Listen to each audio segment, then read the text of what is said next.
Sonia aunty muted है। अरे Sonia unmute करो अपने को। सोनिया अपने को अनम्यूट करो, आवाज नहीं आ रही है।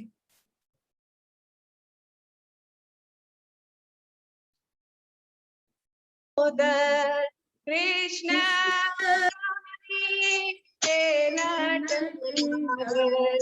भूल गए क्या सुनकर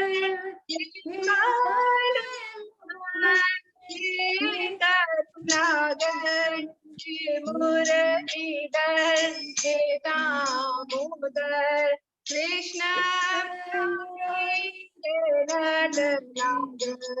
हरे कृष्णा हरे कृष्णा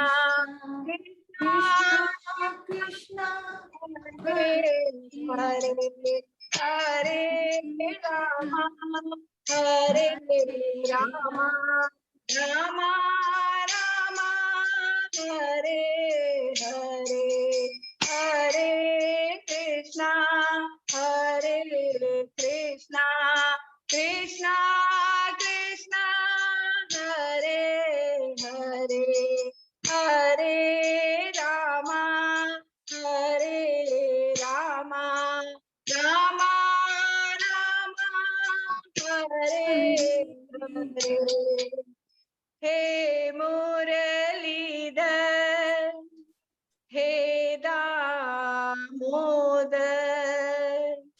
कृष्ण मुरारी हे नट नागर।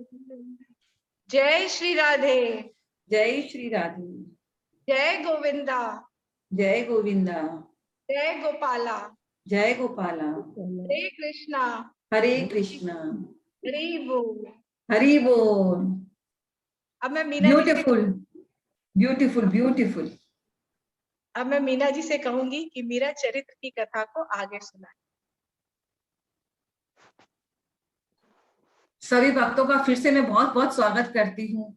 सभी को नमन करती हूँ, वंदन करती हूँ, प्रणाम करती हूँ। हरे कृष्णा दीदी। हरे कृष्णा हरे कृष्णा।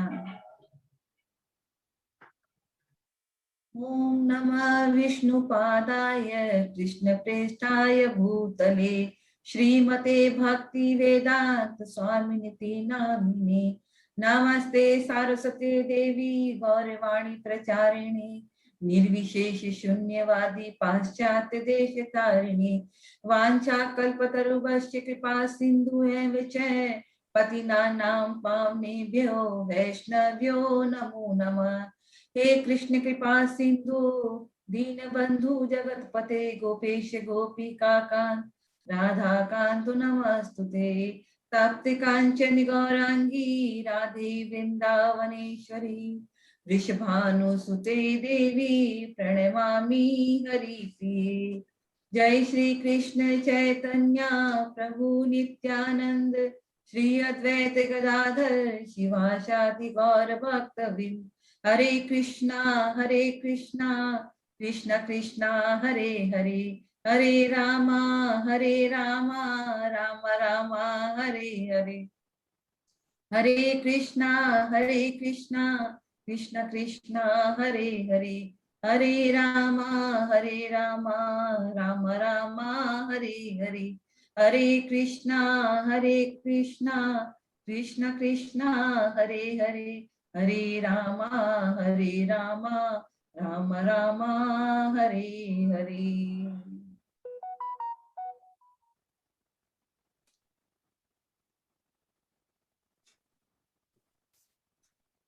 सच्चिदानंद स्वरूप भक्त वत्सल दीन बंधु दीनानाथ भगवान मीरा की प्रेमी श्री गिरधर गोपाल को बहुत बहुत नमन करते हैं, जिसकी विशेष कृपा के कारण हम लोग मीरा चरित्र को बहुत सुंदर तरीके से हम लोग पठन पाठन कर रहे हैं, सुन रहे हैं, सुना रहे हैं। उन्हीं का आशीर्वाद हम सबके ऊपर है, क्योंकि उनकी कृपा से सत्संग मिलता है।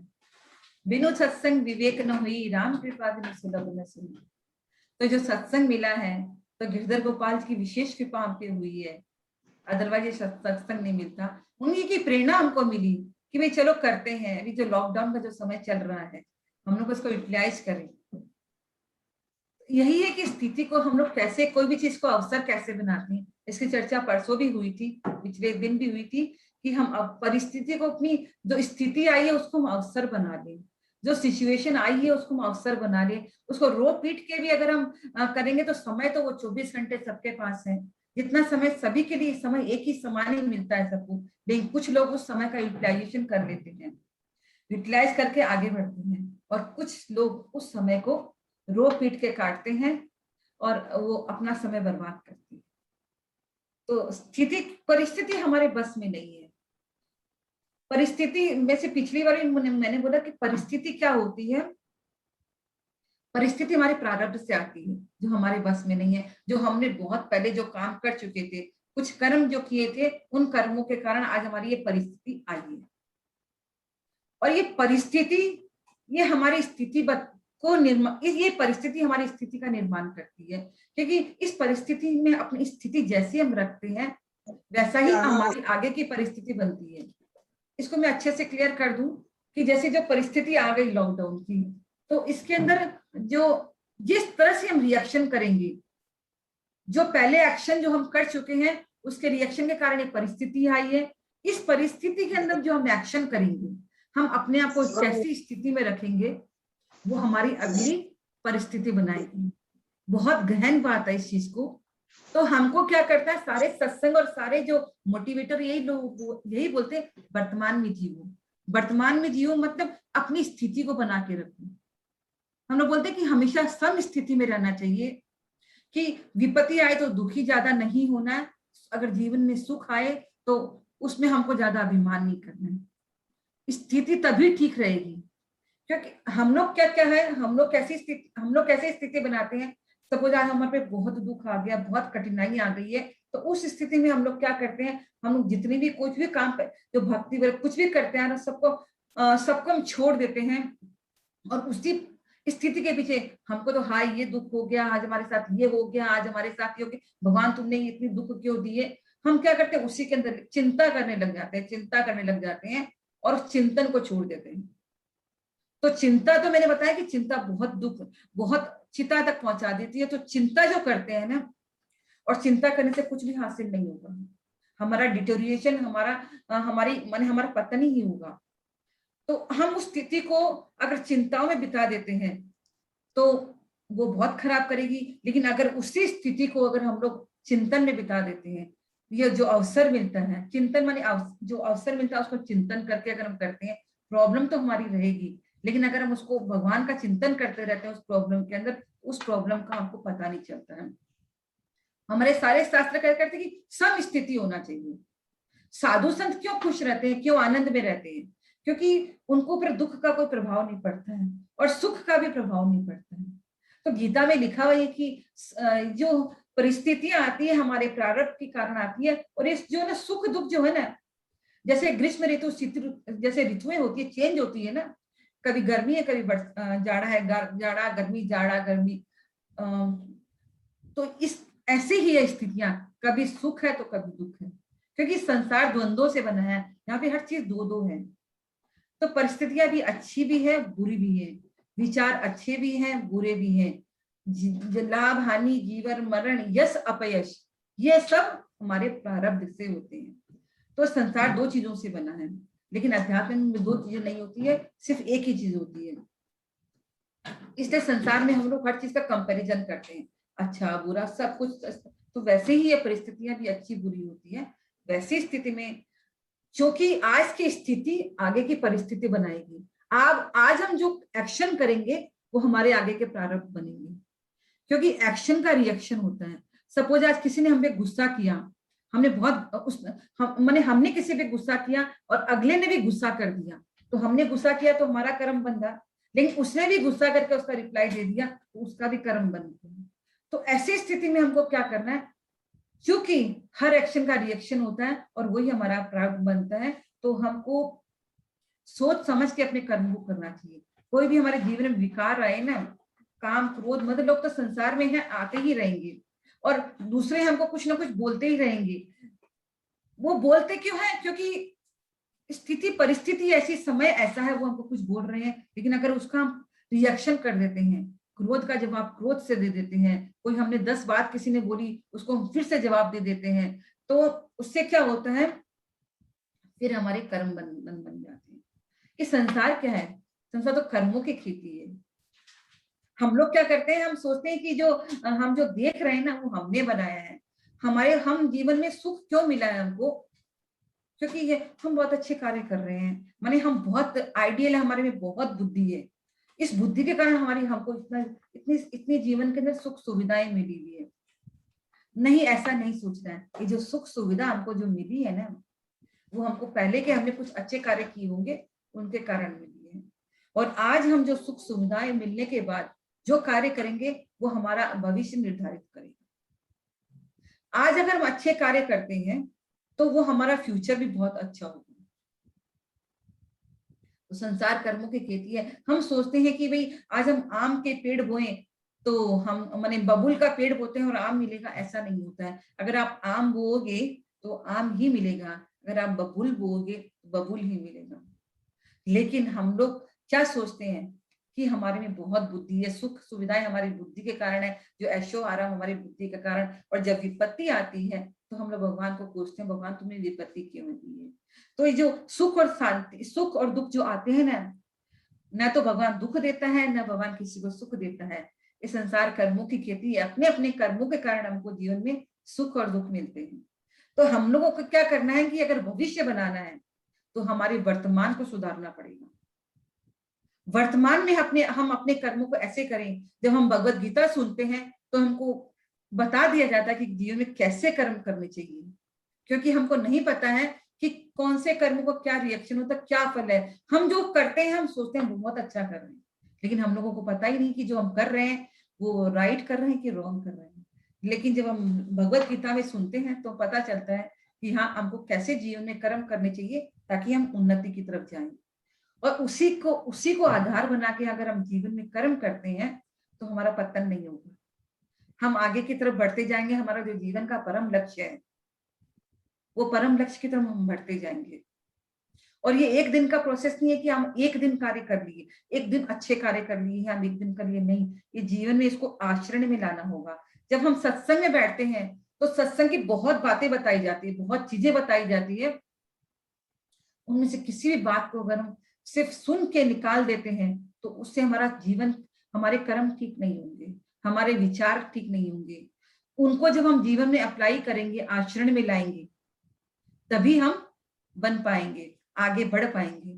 तो सत्संग की बातों को बड़े ध्यान से सुनना, उनका चिंतन करना, मनन करना है, और जहां तक हो हमको उनको आचरण में लाने का प्रयास करना है।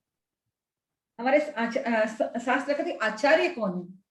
आचार्य वो है कि जो शास्त्रों की बातों का आचरण करते हैं।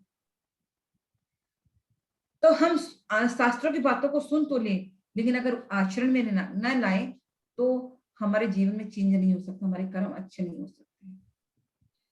तो हमको उनको आचरण में लाना है, प्रैक्टिकलिटी में जीवन का जो व्यवहार चलता है उसके अंदर हमको उसको यूटिलाइज करना है, तभी हमारा जीवन सुंदर बनेगा। हमने ये नहीं कि शास्त्रों में भी हम लोग सुनते कि काम मत करो, काम क्रोध मद लोभ ये सब छोड़ दो, ये छूटेगा नहीं, क्योंकि मनुष्य का जो स्वभाव है ना, इस आएगा ही आएगा। काम क्रोध मद लोभ मोह संसार में जब हम चलते हैं तो जीवन में आएगी, लेकिन उन चीजों को इतना कंट्रोल से हमको संभालना है। जिन्हें कभी क्रोध भी आए ना तो क्रोध इतना करो कि किसी के अच्छे के लिए हो। जैसे आज हमें किसी अपने घर के सर्वेंट को डांटते हैं, या एक माँ अपने बच्चे को डांटती है तो उसके बेटरमेंट के लिए डांटती है। तो इस स्थिति में अगर हम बोल दें कि हम क्रोध नहीं करते हैं, बच्चा खराबी गड़बड़ कर रहा है तो करने दो, या सर्वेंट कुछ गड़बड़ कर रहा है तो करने दो, नहीं। उनको डिसिप्लिन सिखाने के लिए माँ चाहती है कि भी बच्चा एक अच्छी लाइन में चले, अच्छा बच्चा बने, और वो जो सर्वेंट है डिसिप्लिन के अंदर रहे। तो माने आटे में जितना नमक समा सकता है हम उतना ही डालना है। तो क्रोध खत्म नहीं होगा, लेकिन उसको कंट्रोल करने की चाबी हमारे पास होनी चाहिए।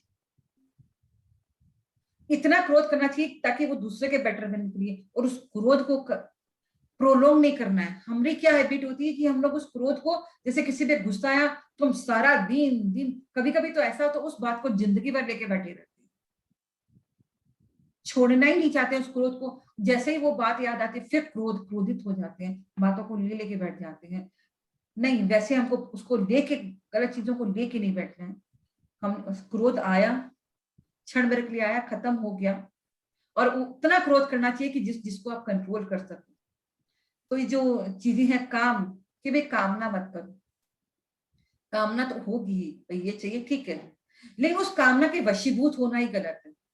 सपोज कोई कारण से वो हमारी कामना पूरी नहीं हुई, तो उसमें हम क्या करते हैं, टेंशन पाल लेते हैं, एंजाइटी, और एकदम निराश हो जाते हैं, अरे हमारा तो ये काम हुआ ही नहीं। हमको ऐसी चीजों को हमको छोड़ना है, अरे नहीं हुआ तो नहीं हुआ, भगवान नहीं चाहते थे, भगवान हर कार्य में मंगल करते हैं, अगर कोई काम नहीं हुआ तो उसमें भी मंगल है। तो कामनाएं करनी बुरी नहीं है, लेकिन उनके वशीभूत होना बुरा है। तो क्रोध भी करना है, किसी का बेटरमेंट के लिए करना है, क्षण भर के लिए कभी आ गया ठीक है, लेकिन उसको प्रोलोंग नहीं करना है। कामना भी हमको करनी है, लेकिन वो अगर पूरी नहीं हो तो हमको उस पर क्रोध नहीं करना है, उस जीवन में उसमें जलन पैदा नहीं करनी है। नहीं हुआ नहीं हुआ यही सोचना है कि भगवान नहीं चाहते थे कि ये हमारा पूरा हो, भगवान के कारण ही ये नहीं हुआ, क्योंकि भगवान कहते हैं कि सर्व कारण कारण, हर चीजों के, हर कर्म का कारण मैं हूं। तो जब वो कारण है तो हमको यही सोचना कि शायद भगवान की मर्जी नहीं होगी, इसलिए हमारा ये कार्य नहीं हुआ। तो मेरा बोलने का मतलब है कि ये चीजों को हम छोड़ने बोलते हैं, काम, क्रोध, मद, लोभ, मोह, ये सब चीजें, ये जो जो अभिमान, अभिमान, हम लोग जब जीवन में हमको बहुत सुविधाएं मिलती है तो हम लोग क्या करते हैं, हम लोग सोचते कि बहुत हमारी मेहनत से, हमारी बुद्धि से ही है, और हम लोग अभिमान की बातें, कभी कभी तो हम लोगों को बोलते रहे, बहुत बड़ी बड़ी बातें कर रहे हो, आज तक तो ऐसे थे और आज अचानक इतनी बड़ी बड़ी बातें। तो वो जब इंसान के पास पैसा, समृद्धि और बहुत सुख आते हैं ना जीवन में, तो उसकी बातें उनको लगता है कि नीचे वाले जो कर रहे हैं वो गलत कर रहे हैं, और हम लोग बहुत बुद्धिमान है, इसके कारण हम लोग इतने, हमारे पास इतने धन संपत्ति आई है, और वो उन्हें नीचे वालों को नीचा दिखाने के लिए वो अभिमान की बातें करती है, अरे ऐसा ऐसा।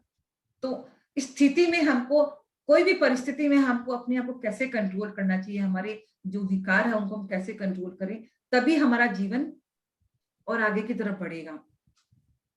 तो यही हो गई परिस्थितियां। और जो कहते हैं कि जो कर्म, जो स्थितियां बनती है, जो परिस्थिति आती है, और उसमें स्थिति में हम लोग जो कार्य करते हैं, ये जो कर्म फल ही है जो हमारी परिस्थिति बनाती है। तो कर्म फलों को भी भगवान कहते हैं कि कर्म फलों को तुम अगर मेरी भक्ति में आ जाते हो तो जो कर्म फल, जो तुमने जो कर्म किए उनको भी मैं नाश कर देता हूँ। सब तरह के कर्म फल जो तुमने किए हैं, जब तुम मेरी शरण में आ जाओगे, मेरी भक्ति करोगे, मेरा नाम लोगे, तो तुम्हारे ये जो कर्म फल भी धीरे धीरे धीरे नष्ट होते जाएंगे, ताकि हमारा जो परिस्थिति जो नेक्स्ट बनने वाली है वो भी हमारी अच्छी परिस्थिति बनेगी। तो इसलिए नेक्स्ट परिस्थिति को अच्छा बनाने के लिए हमको भगवान की भक्ति करना जरूरी है, और इस भक्ति को सीखने के लिए हम लोग मीराबाई का सहारा लिया, क्योंकि भक्तिमती थी, उनकी मति में भक्ति घुसी हुई थी। तो जब हम अपनी बुद्धि में, अपनी बुद्धि में, अपने दिमाग में, अपने विचार में अगर भगवान को बैठा लेते हैं, जब हम अपने जीवन की डोर को भगवान के हाथ में दे देते हैं, तब हमारा जीवन बहुत सुचारू तरीके से चलता है। लेकिन हम लोग की क्या सोच है कि अगर हम सत्संग में बैठ गए, अगर हमने भक्ति में लग गए, तो हमारा संसार का कार्य कौन करेगा। निश्चिंत हो जाइए, भगवान कहते हैं कुछ भी बोझ लेके मत चलो अपने जीवन में, करने वाला मैं हूं, सारा करने वाला मैं हूं। तुम अपने आप को कर्ता मानते हो, तुम करता नहीं हो, और तुम सोचते हो कि तुम कर रहे हो, नहीं, ये सब तुम नहीं कर रहे हो, मैंने तुमको जो शक्ति दी है तुम उससे कर रहे हो, मैंने जो तुमको दिया उसके कारण कर रहे हो। सपोज आज हमारे अंदर से परमात्मा निकल जाए तो हम क्या कार्य कर सकेंगे? एक सेकंड के अंदर घर के बाहर जिसको हम अपना मानते हैं, जिस घर को, जिस ऐश्वर्यशाली भवन को हम लोग अपना मानते हैं, जैसे ही परमात्मा हमारे अंदर से निकलता है, वो शरीर का क्या महत्व है, उस शरीर को उस घर के बाहर कर दिया जाता है। धन संपत्ति की तो बात छोड़ दीजिए कि क्या आपके साथ जाएगा, कुछ भी साथ नहीं जाएंगे। जो जिसके लिए हम सारा दिन हाय हाय करते हैं, ये इकट्ठा कर लें, ये धन इकट्ठा कर लें, अरे वो कर लें, इतने ऊपर बढ़ जाए, कुछ भी साथ जाने वाला नहीं है। लेकिन अगर हम भगवान का नाम लेते हैं तो वो भगवान का नाम जो है ना, वो हमारा कभी क्षय नहीं होने वाला है। वो मृत्यु के साथ, हमारे आत्मा के साथ वो भगवान का नाम जुड़ के साथ में जाएगा, और हमारी जो एसेट, जिसको हम एसेट मानते हैं, जिसको हम जिस धन दौलत को, जिस रिलेशंस को हम एसेट मानते हैं, वो एक्चुअल एसेट नहीं है। संतों ने क्या किया, उस संसार की चीजों को, संसार की दौलत को उन्होंने अपना एसेट नहीं माना। परम धन किसको पायो जी, मैंने नाम रतन धन पायो, राम रतन धन। मीराबाई कहती है मैंने तो राम का नाम जो रतन धन, वो धन पा लिया है। और हम लोगों का धन क्या है? हम लोग सब सोच सकते हैं हम लोग किसको धन मानते हैं? हमने नाम, रूप, ऐश्वर्य, सब चीजों को धन मानते हैं। और जो भगवान के जो भक्त होते हैं, प्रेमी होते हैं, वो भगवान के नाम को अपना धन मानते हैं। तो हम लोगों को ज्यादा से ज्यादा प्रयास करना है कि हमको जब ये नॉलेज आ गया है, तो हम इस संसार से जब जाएं, तो हम भगवान के नाम का इतना धन इकट्ठा कर ले, इतना धन इकट्ठा कर ले। भगवान से कि कितना धनी आदमी आ रहा है, आज धनी आदमी आ रहा है, धनी आदमी को लेने के लिए बहुत बड़े बड़े लोग आते हैं। तो हम भगवान के नाम का धन लेके इतने धनी हो जाएं कि भगवान को हमारा वेलकम करने के लिए आना पड़े। वो जब हम लोग इस संसार से जाए तो वो वेलकम करने के लिए आए कि एक बहुत बड़ा धनी आदमी आ रहा है, जिसने मेरे नाम का धन इकट्ठा किया है, वो आ रहा है, तो मुझे उसको लेने के लिए जाना है। तो हमारी स्थिति यही होना चाहिए। आज मीराबाई का, जब हम मीराबाई के चरित्र में घुसते हैं, तो मीरा ने राम का नाम का धन जो प्राप्त किया है, उसी के बदौलत हम देखेंगे कि मीराबाई कैसे जाती है इस संसार से। उनकी मृत्यु अनोखी होती है, जो इस संसार में जो आपने न सुनी होगी न देखी होगी, वैसी मृत्यु मीराबाई को प्राप्त होती है। भगवान स्वयं आते हैं, राधा रानी, रुक्मणी जी, राधा रानी स्वयं आती है उनको लेने के लिए। तो हमारा यही लक्ष्य होना चाहिए कि हम इतना धन इकट्ठा करें नाम का, भगवान के प्रेम का, नाम का इतना धन इकट्ठा कर लें कि संसार से हम जाएं तो लोग हमारे पीछे से यही बोले, बहुत अच्छा व्यक्ति था। हमारा वेलकम भी अगली दुनिया में ऐसे हो कि वहां कितना धनी आदमी आए हैं, क्योंकि संसार के सारे धन यही छूट जाने हैं। और यही सीख हमको मीरा चरित्र से भी मिलती है। इसीलिए इसी भक्ति को आगे बढ़ाने के लिए कि भक्तों ने क्या किया, मीराबाई ने क्या किया कि उनको ऐसी गति प्राप्त हुई, उन्होंने जीवन में क्या क्या कर्म किए, उसी को जानने के लिए हमने मीराबाई का चरित्र उठाया और हम लोग उसी को आगे लेके हम लोग आज बढ़ रहे हैं। और हमने सीखा कि मीराबाई का कहना है इष्ट एक होना चाहिए। मेरा चरित्र में हमने सुना कि इष्ट एक होना चाहिए। तो कहीं कहीं लोग ये कंफ्यूजन करते हैं कि एक इष्ट होना चाहिए, जैसे हमारा कोई भी एक इष्ट है, अगर हम उसको मानते हैं तो बाकी देवताओं को हम लोग भूल जाए। ऐसी गलती कभी नहीं करनी। जैसे आज हमारे फैमिली में हमारे पति है, पति के अलावा देवर, जेठ, मामा, बहुत लोग हैं, लेकिन क्या हमको छोड़ देते हैं? प्रेम तो हम पति से करते हैं, लेकिन क्या बाकी लोगों को छोड़ देते हैं? हम लोग सबको सम्मान करके चलते हैं। तो कभी कभी ऐसा होता है कि ना हम लोग ना किसी एक इष्ट को मानते हैं, तो जब बाकी देवताओं जब सामने आते हैं या उनकी पूजा होती है, उनका मंदिर आता है, तो हम लोग ये सोचते हैं नहीं नहीं नहीं, हम तो एक ही मंदिर में, हमारा तो इष्ट एक ही है, हम उसी की पूजा। ऐसी गलती कभी नहीं करना है। सब लोग सम्मानीय हैं। जो जिस इष्ट को मानता है वो उससे प्रेम करता है, लेकिन सम्मान हमको प्रेम एक से करना है, हमको सम्मान सबका करना है। तभी एक फैमिली में भी तो देखते हैं कि भैया ना, आज हम फैमिली में खुश कैसे रखते हैं? ठीक है, प्रेम तो पति से होता है, लेकिन सबको जब हम खुश रखेंगे ना, सबका सम्मान करेंगे, तभी वो फैमिली सुंदर तरीके से चलेगी। तो हमको अपमान कोई भी देवी देवता का नहीं करना है, सबको प्रणाम करना है, सभी का सम्मान करना है। ये हमने मीरा चरित्र एक चीज जाना कि भी प्रतीक चाहिए हमको, एक अवलंबन, एक सहारा चाहिए, सामने कुछ चाहिए। अगर हमारे सामने कुछ नहीं है तो हम उसकी पूजा नहीं कर सकते हैं। तो एक प्रतीक चाहिए जीवन में, जिसको सामने रख के हम उसकी पूजा कर सकते हैं, उससे प्रेम कर सकते हैं, उससे बातें कर सकते हैं। तो एक प्रतीक चाहिए जीवन में, और प्रतीक ऐसा होना चाहिए कि जिसके लिए हम हमेशा सम्मान भाव रख सकें, एक जैसा व्यवहार हम उसके साथ कर सकते हैं। और वो हमारी साधना, मैंने उसको खुश करने के लिए, उस प्रतीक को खुश करने के लिए हम अपने सारे जो साधना के जो साधन है, हमारी उस तक पहुंचने का जो साधन है, हम उसके लिए उसको अपनाएं। और भक्ति करने के लिए कभी भी कोई मंत्रों की कोई बहुत ज्यादा बुद्धि की जरूरत नहीं है। एकदम माने अनपढ़ आदमी, एक अनपढ़ धन्ना जाट क्या था, उसके पास कोई बुद्धि नहीं थी। भगवान ने उसके आगे खेत में बुआई की, उसके फसल उगाई, क्यों? भक्ति के कारण। कर्माबाई क्या थी? अनपढ़ थी, गंवार थी, कोई बुद्धि नहीं थी, तो भी भगवान को उसने पाया। भगवान आज भी जगन्नाथ जी के अंदर ये है कि भगवान जब सुबह सबसे पहले कर्माबाई की खिचड़ी खाते हैं, तो ये है भक्ति का प्रभाव। उसके लिए कोई ज्यादा नॉलेज की, बहुत डिग्री की, बहुत एजुकेशन की हमको जरूरत नहीं है। सरल हृदय से अगर हम भगवान को पुकारते हैं। ध्रुव महाराज ने क्या किया? ध्रुव महाराज 5 साल के थे, बालक थे, बच्चे थे, भक्ति की। भगवान ने कहा मांगो, आप भगवान आप मिल गए, अब तो सारी कामना खत्म हो गई। पास और बोलते भगवान मुझे आप सामने आ गए, मुझे पूजा करनी नहीं आती, मैं आपकी क्या स्तुति करूं, स्तुति करनी भी नहीं आती थी। भगवान ने क्या किया, उसके गाल से उसके अपने शंख को छुआया और ध्रुव महाराज को पूरा नॉलेज आ गया, पूरा ज्ञान आ गया ध्रुव महाराज को, और उन्होंने भगवान की स्तुति की। तो भगवान के सब कुछ कर सकते हैं। और भगवान कई कई जन बोलते हैं कि भाई कैसे बोलते हैं सब लोग, आप लोग, भगवान कहते हैं गीता के अंदर सब चीज का स्मरण, माने आपको जो कुछ भी याद है, कुछ चीज, जो भी चीज आप याद करते हो, जो भी चीज भूलते हो, और जो भी आपके अंदर नॉलेज है, वो सब मैं देता हूँ। स्पष्ट रूप से भगवान ने कहा है गीता में। तो कभी भी हमको ये अभिमान नहीं करना चाहिए कि हम बहुत अच्छा बोलते हैं या ना मेरे अंदर बहुत नॉलेज है। ये बिल्कुल नहीं है, सब कुछ भगवान का दिया हुआ। क्योंकि अगर इस अभिमान में हम बैठ जाते हैं तो हमारा पतन हो जाता है। कभी भी जीवन में बड़बोलापन, अभिमान, सब जीवन में नहीं लाना चाहिए। और हर चीज के अवस्था के पीछे व्यवस्था भगवान करते हैं। भगवान की हर इच्छा की पूरी जीव की भगवान करते हैं। हमारी जैसी अवस्था होगी उसके, और हम लोग जब अवस्था आती है, ये अवस्था कोई परिस्थिति बोलते हैं, और हम लोग क्या करते हैं, उस अवस्था आने पे विचलित हो जाते हैं।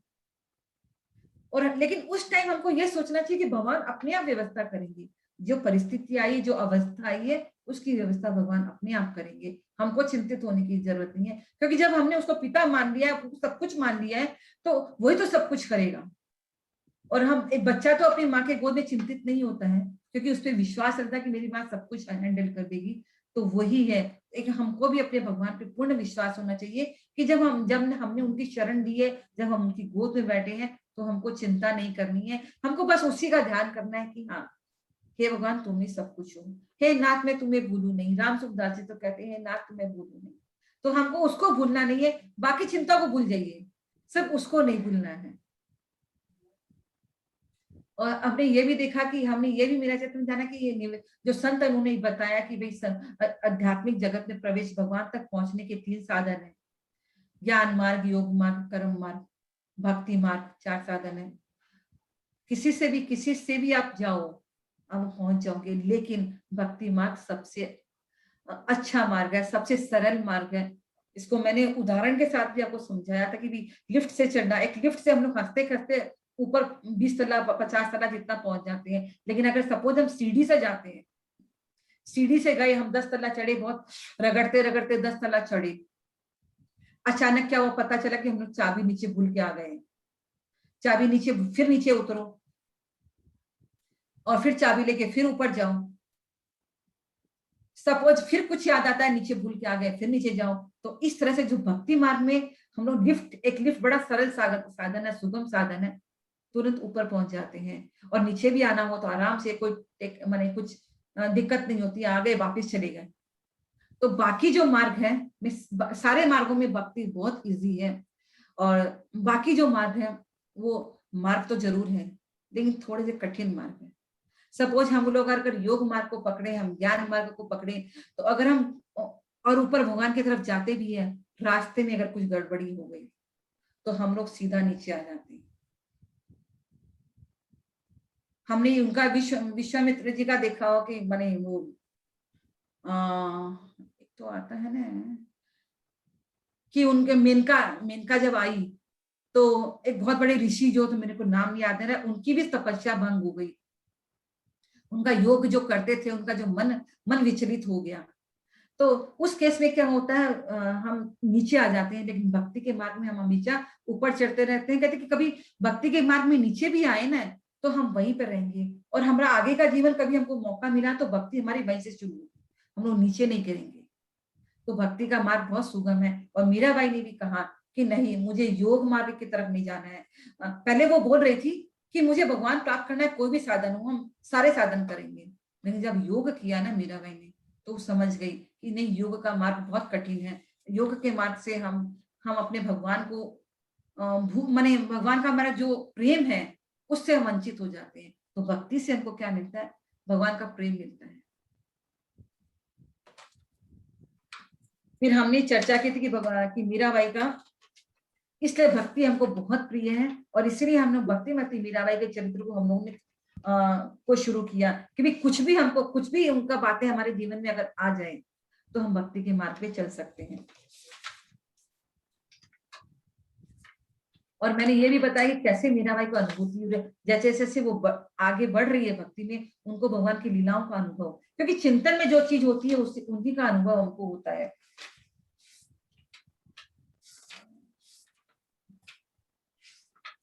जन्माष्टमी का उत्सव आता है, गुरु पूर्णिमा आती है। गुरु पूर्णिमा के दिन मीराबाई को संत रैदास जी का दर्शन मिलते हैं और स्वप्न में देखती है कृष्ण वंदे जगत गुरु। अरे मेरे प्रियतम ही तो सारे संसार के गुरु हैं, लेकिन फिर भी इस संसार के सारे नियमों का पालन करने के लिए मीराबाई कहती है कि नहीं, मुझे गुरु की जरूरत है, क्योंकि हम संसार में आते हैं तो हमको गुरु की जरूरत पड़ती है। हालांकि हम गिरधर गोपाल तो स्वयं गुरु है, पूरे संसार के गुरु है, लेकिन संसार का नियम है कि वो जो गुरु है वो शिष्य के लेवल पे आ जाता है। गुरु बहुत ऊंचा होता है, लेकिन शिष्य को समझाने के लिए वो शिष्य के लेवल पे आ जाता है। जैसे आज हम लोग भी हैं कि हम लोग किसी को कुछ चीज समझाते हैं, तो जिसको हम समझाते हैं उसके लेवल पे आके अगर हम समझाते हैं तब वो समझता है। वैसे ही है, गुरु जब शिष्य की अवस्था देखता है इसका लेवल हाई है तो वो हाई में रहता है, और शिष्य का लेवल अगर लो में है तो लो में आ जाता है, और उसके लेवल में आके शिक्षा देता है तो वो शिष्य को समझ में आती है। इसलिए हमको संसार में गुरु की बहुत जरूरत पड़ती है, क्योंकि गुरु ही है जो हमको ईश्वर तक पहुंचाता है, परमात्मा तक पहुंचाता है। और रैदास जी जब मिलते हैं तो वही वाला भजन गाते हैं, प्रभु जी तुम चंदन हम पानी। भक्तों के अंदर जो दैन्यता रहती है वही उनके भक्ति का कारण है। वही तो इसलिए कभी भी भक्ति पाके भी हमको ये नहीं करना है कि हाँ हमने बहुत नाम कर लिया, हमने इतना नाम किया है, मेरे बराबर तो कोई नहीं कर सकता है, मैं सब समय इतना भक्ति करती हूँ, तो ये अभिमान हमको नहीं करना है। यही सोचना है। मीराबाई ये सोचती कि मैं क्या हूँ, अरे उसके पास तो इतने लोग हैं, इतने जीव उसके पास प्रार्थना लेके आते, मेरी प्रार्थना वो कहाँ से सुनेंगी, मेरे में तो कुछ भी नहीं है, क्या वो मेरी तरफ देखेंगे? ये भाव मीराबाई के अंदर है। वो अपनी भक्ति को तुच्छ मान रही है और हम लोग सोच रहे हैं कि वो कितनी भक्ति कर रही है, लेकिन उनके अंदर यही भाव है कि मेरी भक्ति कुछ नहीं है, न तो मुझे भजन आता है न मुझे भक्ति आती है, क्या मेरे गिरधर गोपाल मुझे मिलेंगे? तो इस तरह अभिमान नहीं होता भक्तों के अंदर। अभिमान, वो अपने आप को गौण समझते हैं भगवान के आगे, वो अपने स्वामी के आगे अपने को दास समझते हैं। मीराबाई की अवस्था वो 10 वर्ष से अभी 14-15 साल की मीराबाई हो रही है, वो सब जगह उनके विवाह की चर्चा हो रही है। उनकी ताई जी कहती है कि मेवाड़ का जो राजकुमार है भोजराज, वो मीराबाई के लिए उपयुक्त है, क्योंकि मीराबाई बहुत ब्यूटीफुल है, बहुत सुंदर है, बहुत सुंदर। और मेवाड़ का जो राज्य है वो मेड़ता से बहुत बड़ा है, तो भी घर वाले यही सोचते कि इतनी सुंदर, इतनी रूपवती, इतनी गुणवती कन्या का विवाह एक अच्छे घर में हो जाए, और अच्छे घर में होने के लिए अगर हमको एक्स्ट्रा भी कुछ खर्चा करना पड़े तो हम लोग करते हैं। यही भावना मीराबाई के घर वालों की भी है। एक दिन क्या होता है, मीराबाई देखती है कि ना वो मीराबाई क्या करती है, जब समय मिलता है उनका भक्ति भाव, पूजा, बाकी जो दिनचर्या है सब चलता है, लेकिन दिन में जब समय मिलता है तो भगवान के कपड़े सिलती है। एक दिन बैठ के बागे सिल रही थी भगवान की, तो क्या देखती है कि उसके ताऊ जी का एक जो बहुत ही विश्वसनीय जो सेवक है, बहुत सारे सामान लेके, तो पूरी चांदी का थाल लेके ताई जी के कक्ष की तरफ जा रहा है। तो उसको क्यूरियोसिटी हुई कि क्यों जा रहा है ताई जी के कक्ष की तरफ। उसी समय ताई जी की छोटी लड़की आती है और मीराबाई को हाथ टान के बोलते चलो जीजा आप चलो, चलते हैं, और पकड़ के अपनी माँ के महल की तरफ ले जाती है। मीराबाई चल देती है। जैसे मैंने बताया था कि इनके जो ताऊ जी थे बीरम देव जी, इनके चार पत्नियां थी। 4 पत्नी में एक गिरजा जी थी, जिसके भतीजे से मीराबाई की सगाई की बात चलती है। तो वही गिरजा जी के घर की तरफ वो ताऊ जी का जो सेवक है गिरजा जी के कक्ष में सामान लेके जा रहा है, चांदी का ताज है। और वो गिरजा जी जो ताई जी है वो मीराबाई को बहुत प्यार करती है, माने मीराबाई उनकी लाडली बेटी है। मीराबाई की जो सुंदरता को देखती है, सरलता को देखती है, तो उस पे माने न्यौछावर हो जाती है। लेकिन मीराबाई की ताई जी को एक बात पसंद नहीं है कि वो आठों सारे पहर वो बस भगवान भगवान गिरधर गिरधर गिरधर गोपाल करती रहती है, उसको अच्छा नहीं लगता है। और मैंने सब समय मीरा अपने उन्हीं कामों में बिजी रहते, तो ताई जी को लगता है कि अरे वो मेरे पास आके बैठे मेरे से बातें करें, क्योंकि हम लोग तो यही चाहते हैं ना बड़े लोग। लेकिन ताई जी को ये पता है कि मीरा को कैसे बांधते हैं। अगर हम भगवान की चर्चा मीरा के सामने करेंगे और हमारे वंश के जो पहले के जो लोग हुए, पूर्वज जो हमारे हुए, उनके साथ उनके वीर की माने उनके युद्धों के वर्णन, उनके चरित्रों का वर्णन मीराबाई बड़े शौक से सुनती थी, भगवान की कथाएं शौक से सुनती थी, अपने वंशजों के जो माने वीर गाथाएं बहुत शौक से सुनती थी। तो ताई जी उसको बैठाने के लिए अपने पास भगवान की कथाएं करती, और अपने जो पहले के जो लोग रह चुके हैं, उनके दादाजी ताऊ जी जितने भी जो माने बड़े बड़े जो लोग रह चुके हैं, उनकी कथाएं उनको सुनाती थी। तो वह बड़ी चाव से सुनती थी। जैसे ही उसने अपनी ताई जी की बेटी के साथ, अपनी बहन के साथ उससे कक्ष में मैंने ताई जी के रूम में प्रवेश किया,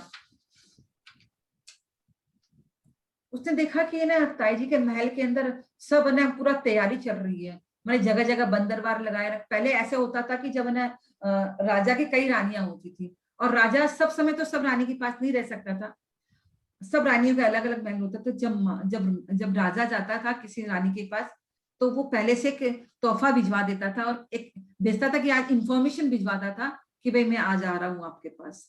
तो इस तरह उस ताई जी की चार ताई जी थी, लेकिन आज जो ताऊ जी थी एक गिरजा जी के पास जाने वाले थे, उसी का पूरा उत्सव चल रहा था। और जैसे ही मेरा देखा गिरजा जी के महल में जब वो मीराबाई प्रवेश करती है, तो खींच मीराबाई को जब देखती है तो अपने सीने से लगा लेती है। मीरा कहती है कि क्या लेके आया ताई जी ये किशन, ये जो किशन जी सेवक है वो क्या लेके आया। सारा थाल सजाया और उसके अंदर क्या क्या था, तो मेरा वो ताई जी ने खोल के पूरा अपनी दासियों को बोला कि खोल के दिखाओ इसमें क्या क्या है। उसमें बहुत जड़ाऊ जड़ा आभूषण, बहुत ड्रेसेज, बहुत सारी साड़ियां, बहुत सारी तोहफे, गिन्नी, सिल्वर कॉइन, माने बहुत सारा दहेज उस थाल के अंदर सजा हुआ था। पहले क्या होता था कि भाई जब राजा आता था तो रानी बहुत सुंदर से श्रृंगार करती थी, राजा सारा सामान बेचता था रानी को, और रानी रात को बहुत सुंदर से श्रृंगार करके वो उस राजा के सामने आती थी। तो ये चल रहा था ऐसे ही। और रात को देखिए मीराबाई की आज ताई जी का महल बहुत सुंदर से जगमगा रहा है। इसका कारण था कि आज जो उसके ताऊ जी हैं आज उस ताई जी के पास आने वाले हैं, और ना ताई जी बहुत सुंदर से तैयार होके अपने सिंहासन पर बैठी हुई है। और जैसे उन दोनों को ताई जी ताऊ जी को देख के ऐसा लग रहा था कि आज उनकी नई नई शादी में इतने सुंदर लग रहे थे। उसी समय ताऊ जी की नजर मीराबाई के ऊपर पड़ती है, तो वो अपने बोलते हैं, अरे बेटा मीरा इधर तो आ, मेरे पास आ। और अपने ताऊ जी के पास मीरा बैठ जाती है, और ताऊ जी बच्चे के साथ हंसी कर रहे हैं। ऐसा नहीं कि मीराबाई को हंसी मजाक कुछ नहीं आता था, वो सब काम करती थी ऐसा। और सब समय पूजा में लगी रहती, ऐसी बात नहीं है, समय के हिसाब से अपनी पूजा करती, लेकिन कार्य भगवान के करती। कभी समय मिलता है तो भगवान के कार्यों में लगती, जैसे आज हम लोग दूसरे दूसरे कार्यों में लगे रहते हैं, तो वैसे ही मीराबाई की थी। और पूछते हैं ताऊ जी की, आज तुम्हारी तुम्हारी बड़ी ताई जी तुमको कैसी लग रही है, तुम्हारी बड़ी माँ कैसी लग रही है तुमको। तो मीरा क्या जवाब देती है हंस के, अरे ताऊ जी माँ तो माँ ही होती है ना, माँ कभी भी बुरी नहीं हो सकती है। ताऊ जी फिर पूछ रहे हैं, अच्छा तुम्हारी बड़ी माँ का पियर का वंश कैसा है। बहुत चालाकी से ताऊ जी पूछ रहे हैं, तुम्हारी बड़ी माँ जिससे उसकी सगाई होने वाली है, उसका वंश कैसा है। तो कहती है ताऊ जी मुझसे तो बेटर आप जानते हैं। और मैंने तो सुना है कि जो मेवाड़ का जो वंश है, जो ताई जी का जो वंश है, बहुत ही इस माने अभी इस संसार में सबसे सर्वोपरि सबसे ऊंचा वंश वही है। तो ताऊ जी कहते हैं मजाक करते, क्या हमसे भी बड़े हैं क्या बोलूं। ये सबकी बातें माने चुगलबाजी आपस में ताऊ और बेटी के बीच में चल रही है। इस तरह की बातें ताऊ जी ने आज तक अपनी बच्चियों से भी नहीं की थी, लेकिन मीराबाई के साथ वो इस तरह की भी बातें कर रहे हैं।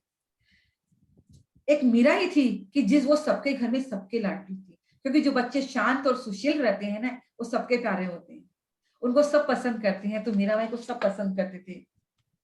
और मीराबाई में क्या खूबी थी, वो न तो बहुत ज्यादा लज्जा करती थी, माने वो सामने है, बहुत ज्यादा लाज करने की भी जरूरत नहीं है, और न किसी से डरने की जरूरत है। तो भक्त क्या होते हैं, हम लोग परिस्थितियों से डर जाते हैं लेकिन भक्त कभी भी भयभीत नहीं होते। परिस्थितियां आएगी सामने, हम लोग उसको फेस करेंगे। तो भक्तों में निर्भयता, जब जीवन में भक्ति आती है तो सबसे पहले यही आता है। जीवन में जब अध्यात्म प्रवेश करता है तो हमारा जो मन का जो डर है ना वो निकल जाता है, वो किसी से डर नहीं लगता है।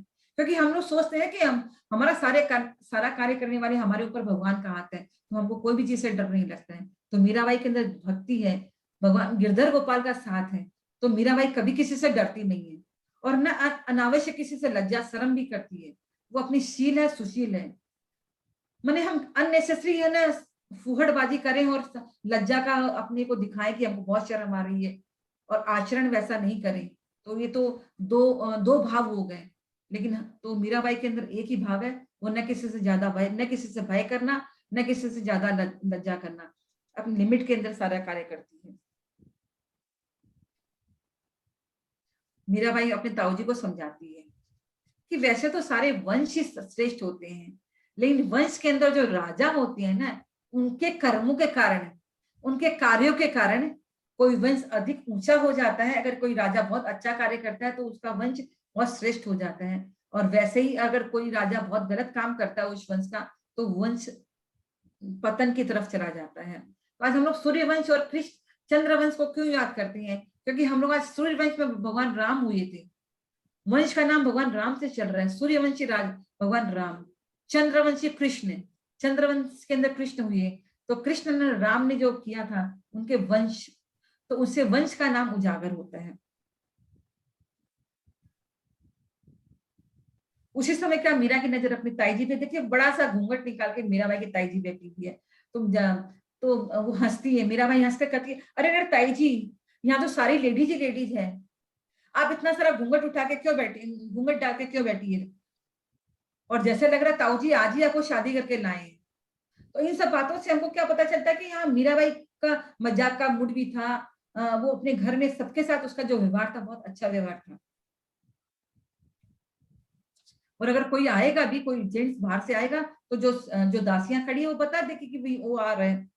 और जब तो ताऊ जी बोले, हाँ हाँ मीरा तुम ठीक बोल रही हो, और उसी समय क्या ताई जी ने अपना घूंघट हटा दिया। आज मीराबाई ने उनका माने अपनी ताई जी को देखा, कितनी सुंदर लग रही थी उनकी ताई जी। फिर ताई जी कहती है, वो अपनी ताई जी को कहती है, ताई जी आप बहुत ब्यूटीफुल है, बहुत सुंदर है। तो ताई जी कहती है, अरे तेरे जैसे तो नहीं हूं, तो रूप की खान है, गुणों की खान है, और मेरी लाडल पुत्री है। और मीरा के मुख को अपने अंजलियों में भर लिया उसने, बहुत प्यार करने लगी ताई जी उसको।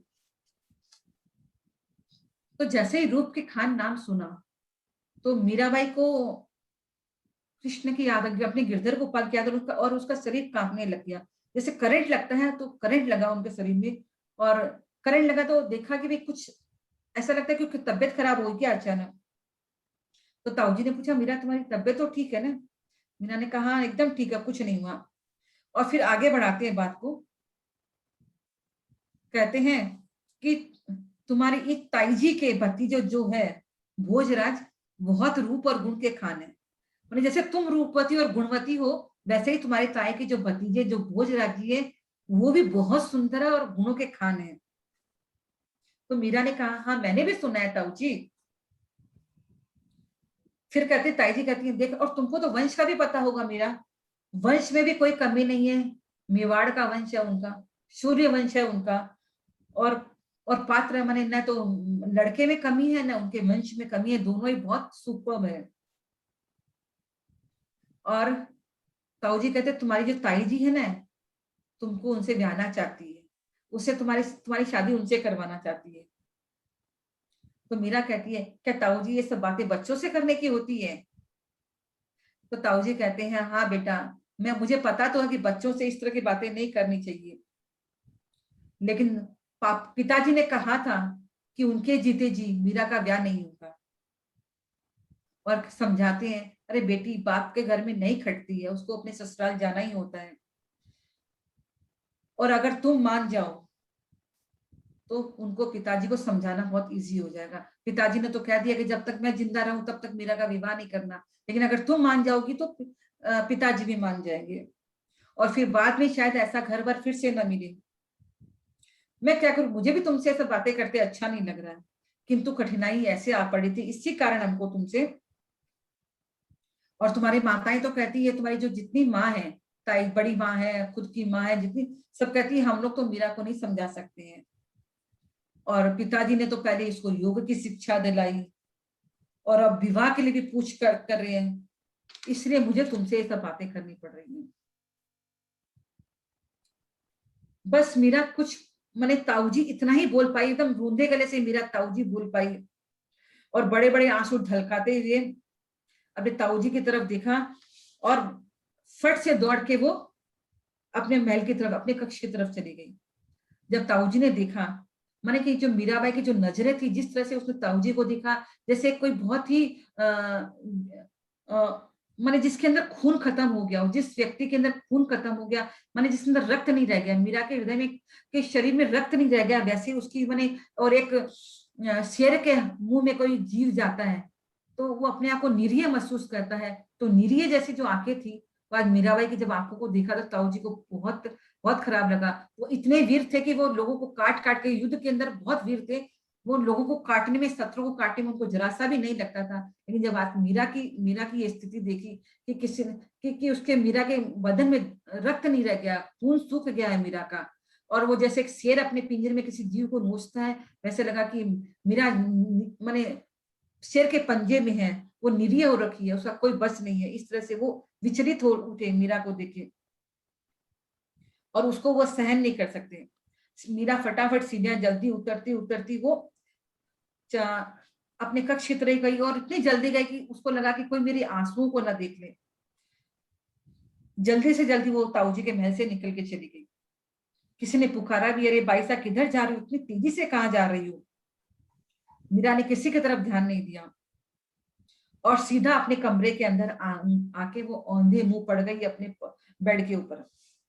आज उसके हृदय का बांध टूट गया, वो अपने आंसुओं को वो नहीं रोक पा रही है और जाके गिरधर गोपाल को कहती है, ये क्या हो रहा है मेरे सर्वसम्मत स्वामी? अरे तुम तो सब कुछ कर सकते हो, सर्वसमर्थ हो, माने तुम्हारे अंदर ऐसी क्या चीज है जो तुम नहीं कर सकते हो? सारे कार्य को तुम कर सकते हो, तुम सर्वसमर्थ हो। और कहती है, अपनी पत्नी को दूसरे के घर देने अथवा जाने की बात तो साधारण मनुष्य भी नहीं करता है। मीराबाई गिरधर गोपाल को कहते हैं कि, गिरधर गोपाल को कहती है, मैं तो तुम्हारी पत्नी हूँ, एक पत्नी को दूसरे के घर में जाने की बात या दूसरे से शादी करने की बात तो साधारण मनुष्य भी नहीं कर सकता है, और तुम तो एक सर्वसमर्थ हो, तुम कैसे ये सहन कर रहे हो? एक कायर राजपूत भी ऐसी बातें नहीं कर सकता है। मुझे लगता है शायद तुमने मुझे पत्नी रूप में स्वीकार ही नहीं किया है, अगर कर लिया होता तो ऐसी बातें नहीं होती। और फिर भी क्या कहूं, अगर तुम्हारे अंदर शक्ति कम भी रहती तो तुमको मैं दोष दे देती, लेकिन तुम्हारे तो अपार शक्ति है। इसका मतलब है कि तुमने मुझे स्वीकार नहीं किया, एक्सेप्ट नहीं किया है जब पत्नी।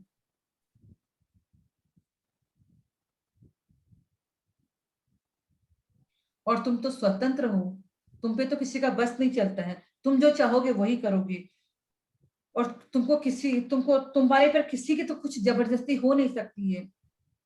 पर मैंने स्वीकार कर लिया है तुमको। मीरा कहती है, मैंने तुमको पति रूप में स्वीकार किया है, लेकिन अब मैं कैसे दूसरे को अपना पति बना लूं? अच्छा ठीक है, पत्नी स्वीकार नहीं करती हो, मुझे शरण में आए की रक्षा करो, मैं तुम्हारे चरण में आई हूँ, तुमने ठीक है कोई बात नहीं, पत्नी नहीं बनाया तो शरणागत की रक्षा तो तुम करने वाली हो, यही समझ लो कि मैं तुम्हारी शरण में हूं, तब तो रक्षा करो तुम मेरी।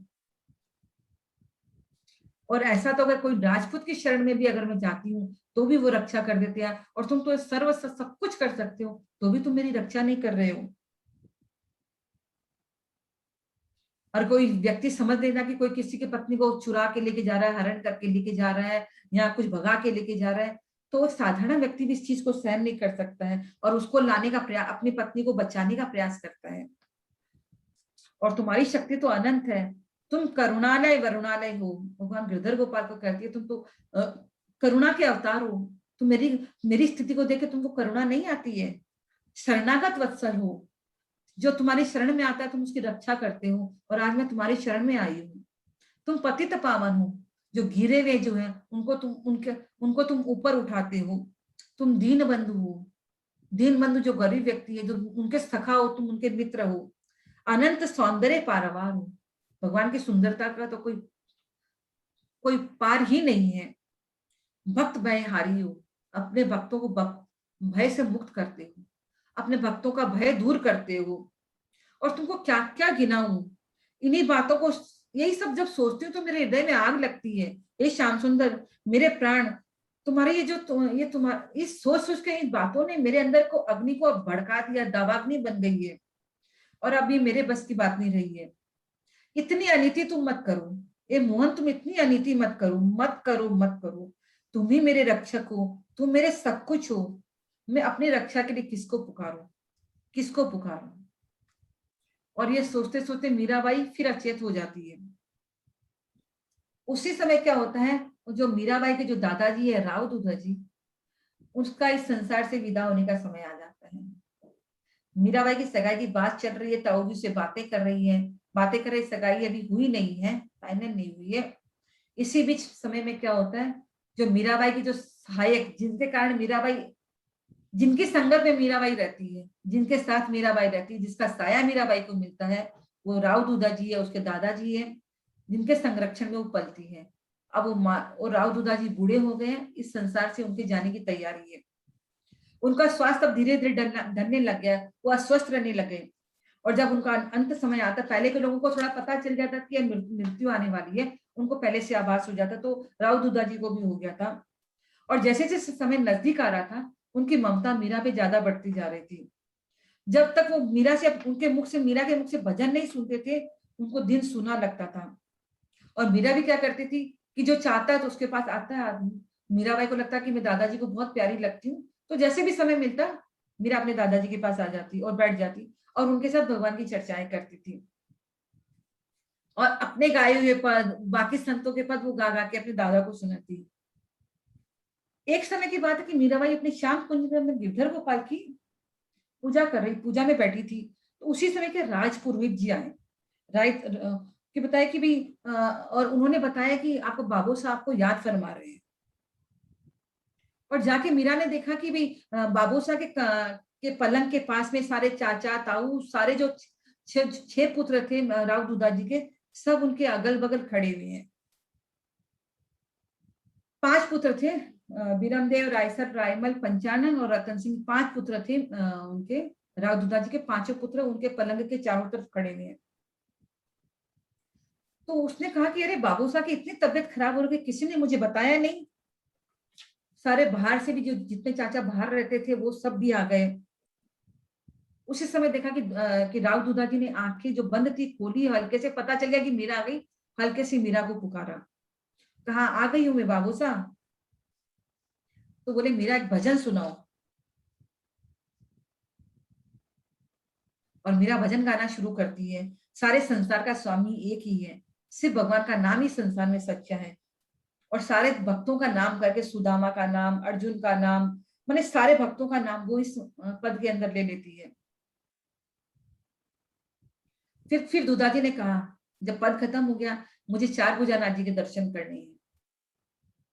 उसी समय पालकी मंगाई गई, जो बेटे थे पालकी में अपने पिता को बैठा के 4 भुजानाथ जी के मंदिर का दर्शन कराने के लिए वो अपने पिता को लेके जाते हैं। राव दूधा जी मंदिर में 4 भुजानाथ जी के दर्शन करते हैं। और वहां से लौटते जब मंदिर से वापिस आ रहे तो खूब सारा चरणामृत, तुलसी माला सब पंडित जी ने उनको दिया, वो सब लेके वो फिर गिरधर गोपाल के दर्शन करने के लिए वो श्याम कुंज में जाते हैं। और श्याम कुंज में जाके गिरधर गोपाल को कहते हैं, अब चल रहा हूं स्वामी, अपनी मीरा को संभाल लेना। यही प्रार्थना उन्हें गिरधर गोपाल से की मीरा के लिए। और महल में आके वो लेट गए और सो गए। मीरा ने उनका पसीना पहुंचा। और वैद्य जी उनको टेस्ट करना चाह रहे थे, उनका बीपी और जो शुगर जो भी लेवल उनको टेस्ट करना चाह रहे थे। तो आंखें मूंद के उन्होंने कहा, अरे रुक जाओ, अब दवा के दिन बीत गए हैं। वैद्य जी से कहा, अब मुझे दवा की जरूरत नहीं है, अब तो मेरी औषधि गंगा जल है। और मेरा वैद्य जो है, तो मेरा नारायण ही मेरा वैद्य है। और मुझे जो औषधि है, मुझे गंगा जल पिला दो, और मेरे ऊपर भगवान, मेरे अंदर नारायण का नाम निकले, वही मेरे वैद्य जी है। और उन्होंने कहा कि मेरी दो अभिलाषाएं, अपने पुत्रों से कहा कि मेरी दो अभिलाषाएं, इच्छा, जब इंसान जाने लगता है तो उसका अंतिम इच्छा उसकी जो होती है ना उसको पूरा किया जाता है। तो यहाँ पे राव दुदा जी की दो अंतिम इच्छा थी। बेटों ने कहा, बहुत सुपुत्र बैठे थे क्योंकि संस्कार बहुत अच्छे थे। संस्कारों का बच्चों पे बहुत प्रभाव पड़ता है। ये मैं बार बार आपको जब से मेरा चरित्र सुनाना शुरू किया है कि बोलती हूँ कि हमारे बच्चों को हमको संस्कार देने हैं। ये संस्कार हमारे देखते देखते जैसा हम व्यवहार करते हैं हमारे बच्चा वैसा ही संस्कार लेते हैं। तो मीराबाई जो राव दुदा जी के जो पांचों पुत्र थे बहुत संस्कारी थे। जैसे ही सुना कि पिताजी की दो अभिलाषाएं हैं, पांचों एक साथ बोली, हुक्म कीजिए पिताजी। और उन्होंने सीख देना शुरू कर दिया कि दो पुत्रों को कहा कि तुम लोग वीरता के बाहर रहते हो, लेकिन हमें स्वामी भक्ति करना। राजपूतों का ये था कि उनकी युद्ध वीरता बहुत प्रसिद्ध थी, उनकी स्वामी भक्ति बहुत प्रसिद्ध थी।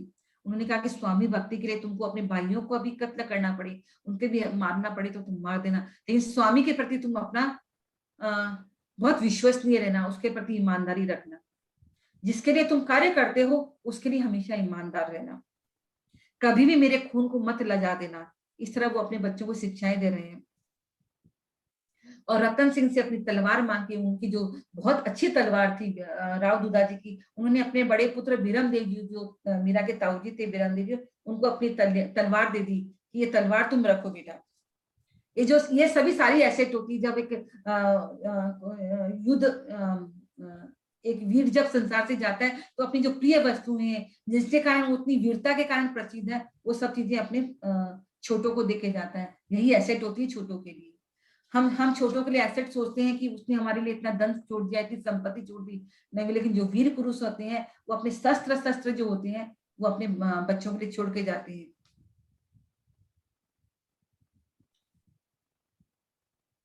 फिर बच्चे पूछते हैं, अरे पिताजी आपकी दो अभिलाषाएं बताइए क्या है। तो उन्होंने कहा कि मैं जयमल को, माने जो ताऊ जी का जो बेटा जयमल था, जो मीरा से 2 साल छोटा था, तो राव दुदा जी ने कहा कि मेरी पहली अभिलाषा तो ये कि मैं जयमल को योद्धा वेश में देखना चाहता हूँ और मीरा को राजसी वेश में देखना चाहता हूँ। ये पहली अभिलाषा थी उन्होंने। उसी समय क्या चाचा, जो मीराबाई के चाचा है, जयमल को योद्धा बनाने के, उनको ऊपर ही राजपूताना ड्रेस पहना के, उनके हाथ में तलवार ढाल सब कुछ देके तैयार करके लाते हैं। और मीरा भी अपने अपने महल में जाके बहुत सुंदर से तैयार होके आती है। थोड़ी देर में दोनों बहन भाई एकदम तैयार होके अपने दादा के सामने आते हैं। जैसे ही जयमल को युद्ध वेश के अंदर देखा, वीर वेश के अंदर देखा, उनके आंखें चौंधिया गई। वो इतना गर्वान्वित महसूस करे कि मेरा पोता वीर ड्रेस के अंदर, युद्ध की भूमि में के अंदर, इस ड्रेस के अंदर कितना सुंदर लग रहा है। और जब मीरा को देखा तो उनको लगा कि जैसे साक्षात जो लक्ष्मी है इस धरती पे उतर के आ गई है। और उन्होंने अपने बच्चों से कहा, दुदा जी ने, कि मुझे थोड़ा बैठा दो। तो राव दुदा जी को बैठाया गया। और जब कृष्ण सुभद्रा जैसी जोड़ी, भाई बहन की जोड़ी को देख के उनके मन में बहुत प्रसन्नता हुई और दोनों ने मिलकर अपने दादा को सिर नवाया, उनको बहुत आशीर्वाद देते हुए बोले, प्रभु कृपा से तुम दोनों के शौर्य और भक्ति से मृतिया कुल का यश संसार में गाया जाएगा। जयमल को कहा कि तुम्हारी जो शौर्य शक्ति है उसका यश पूरा संसार गाएगा, मृतियों का ये जो यश है पूरा संसार गाएगा। और मीरा से कहा कि तुम्हारी भक्ति का यश पूरा संसार गाएगा। और उसी टाइम राव दुदा जी ने ये कह दिया था कि भारत के वर्तमान में तुम दोनों का नाम उज्जवल मणियों के रूप में प्रकाशित होगा। इसका मतलब कि भक्तमाल एक बहुत बड़ा ग्रंथ है जो नाभाजी ने लिखा था, उसको मैंने भी अध्ययन किया है। उसके अंदर भक्तमाल के अंदर क्या है, सारे भक्तों का चरित्र, जितने भी भक्त हुए हैं ना, उन सबका चरित्र उसमें पूरा वर्णन है। तो उस भक्तमाल के अंदर स्थान पाना बहुत बड़ी चीज है। तो नाभाजी के भक्तमाल के अंदर भी जयमल की शौर्य की चर्चा, उनकी भक्ति की चर्चा भी आती है और मीराबाई की भक्ति की चर्चा भी आती है। और उसी टाइम राव दुदा जी ने कह दिया था कि भारत के भक्तमाल में तुम दोनों का नाम उज्जवल मणि होके प्रकाशित रहेगा, चिरकाल तक प्रकाशित रहेगा। तुम दोनों का सुयश पढ़ सुनकर लोग भक्ति और शौर्य की असीम धारा पर चलने का उत्साह पाते रहेंगे। आज हम लोग भी तो उत्साहित हो ही रहे हैं। जब मीरा की कथा पढ़ते हैं तो हमको भक्ति की तरफ जाने का और उत्साह होता है। ये राव दुदा जी ने अपने बच्चों को पहले ही आशीर्वाद दे दिया था। और भगवान चार भुजानाथ जी की कृपा तुम दोनों पे बरसती रहे, और उनकी आंखों से आंसू पड़ रहे हैं। दोनों भाई बहन उनके पास, उनके पलंग के पास बैठ गए। तो बीरम देव जी ने, उनके ताऊजी ने कहा कि भाई अब दूसरी इच्छा बताइए पिताश्री। तो राव दूधा जी की दूसरी इच्छा थी, बोलते हैं संसार छोड़ने को जा रहा हूँ, एक संत के दर्शन हो जाए। कंपैरिजन देखिए, हमारी क्या अभिलाषा रहती है कि हमारी जो चाबी है, हमारे जो धन दौलत है, अरे उस पोती को सामने लाओ, उस बेटे को सामने लाओ, हमारी जो चाबी वहां पे वो धन गड़ा हुआ है, आज हमारी खाने की ये इच्छा हो रही है, हमको ये खिला दो। हमारी अभिलाषा ये होती है। और राव दूधा जी की अभिलाषा है कि संसार से जा रहा हूँ तो जाते समय मेरे सामने एक संत मिल जाए, संत का दर्शन करते हुए जाए, क्योंकि अंत समय में हमारा, हमको जिस चीज का ध्यान आता है ना, हमारी अगली गति वही होती है। तो संत का दर्शन करना चाह रहे हैं, और फिर अपने आप ही कहते हैं ये तो प्रभु के हाथ में है, लेकिन मेरी इच्छा है संत के दर्शन हो जाए, और संत मिलना तो प्रभु के हाथ में है। अभी भी मैंने बोला ना कि बिनु सत्संग विवेक राम कृपा बिनु सुलभ में, तो जो संतों का संग भी हमको भगवान की कृपा से मिलता है। तो यहाँ राव दूधा जी इस बात को कंफर्म कर रहे हैं कि ये भगवान के हाथ की चीज है। और उसी समय के उनके जो राव दूधा जी के जो 5 बच्चे थे, रतन सिंह जी, उन्होंने फटाफट पुष्कर की तरफ भी, पुष्कर में संतों का मेला लगा रहता है सब में, कहा कि जाओ पुष्कर दौड़ाए, अपने सारे सेवकों को पुष्कर की तरफ दौड़ा दिया कि कोई संत को लेके आओ। इसी तरह का रात बीत गई। फिर मीराबाई सुबह सुबह फिर अपना भाग पूजा पाठ वगैरह करके फिर अपने दादाजी के पास आ गई, और फिर भगवान, उनका भजन, भगवान का जो भजन है अपने दादा को सुनाने लगे। उसी समय किसी गेटकीपर ने, द्वारपाल ने आके बोला कि अन्नदाता अन्नदाता, बाहर से कोई साधु पधारे हैं। तो यहाँ क्या पता चलता है कि भाई जैसी मन में इच्छा होती है, भगवान अंतर्यामी है, वो अंदर में बैठे हुए हैं, अगर जैसी इच्छा आप करेंगे उसकी पूर्ति करते हैं। यहाँ राव दूधा जी के मन में इच्छा थी कि संत का दर्शन किया, उसी समय आके गेटकीपर बोलता है कि एक संत पधारे हैं महल के अंदर। उसकी जैसे ही संत दूधा जी ने सुना कि वो एकदम माने शक्ति में आ गए, जैसे कोई बुझता हुआ दीपक को अगर घी मिल जाता है तो वापस जोर से जलने लगता है। तो जब दूधा जी ने सुना कि संत आए हैं तो उनके अंदर बहुत एनर्जी आ गई, और कहा कि संत को बुला के लाओ जल्दी से। सारे उनके पुत्र दौड़े और उनको बड़े सम्मान के साथ उस संत को अंदर लेके आए, और आते ही उन्होंने कहा राधे श्याम राधे श्याम। सबकी दृष्टि उस संत के ऊपर पड़ गई। उनके माथे पे बहुत बड़ा तिलक था, कंठ और कंठों में, हाथ में तुलसी माला सो रही थी, सफेद रंग के वस्त्र धारण करके रखे, बहुत बड़े वैष्णव संत थे।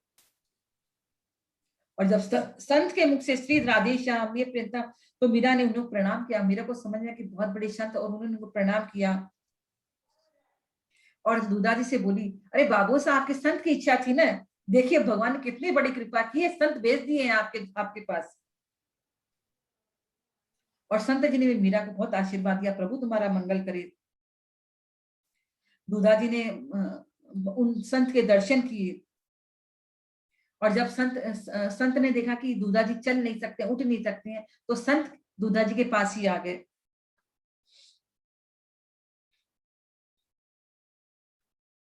और वो संत बता रहे अपने बारे में कौन से संत है, और कहा कि मैं दक्षिण से आ रहा हूँ राजन, मैं दक्षिण से आ रहा हूँ, मेरा नाम चैतन्य दास है।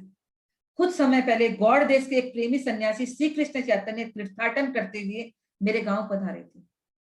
मैंने दक्षिण की तरफ एक बार चैतन्य महाप्रभु, जो चैतन्य कृष्ण दास का नाम तो यहाँ पे लिया हुआ है, श्री कृष्ण चैतन्य महाप्रभु।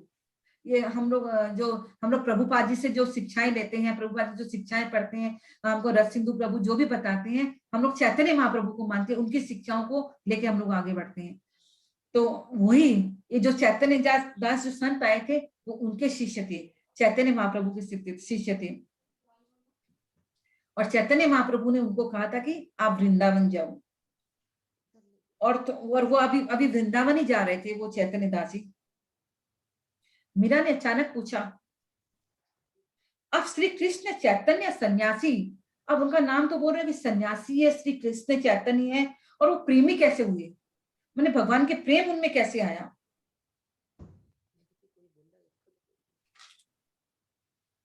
तो संत जी समझाते हैं कि भी सब शास्त्रों का सार है भगवान का प्रेम।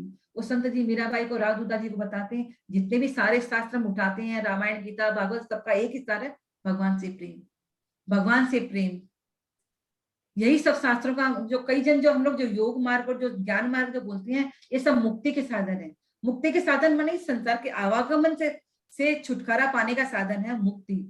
लेकिन भगवान प्रेम में क्या होता है, भगवान प्रेम में हम लोग भगवान के पास रह के, भगवान के धाम में रह के उनकी सेवा करते हैं, भगवान से हमको प्रेम हो जाता है। जैसे आज हमको अपने पुत्र से प्रेम होता है, अपने पति से प्रेम हो जाता है, वैसे ही हम लोग भगवान से प्रेम जब हो जाता है, तो इसकी शिक्षा चैतन्य महाप्रभु ने दी थी। उन्होंने कहा कि मुक्ति से भी बड़ी भगवान का प्रेम है, हमको मुक्ति की तरफ नहीं जाना है, हमको भगवान के प्रेम की तरफ जाना है। और ये भगवान का प्रेम मिलता है भगवान की भक्ति करके।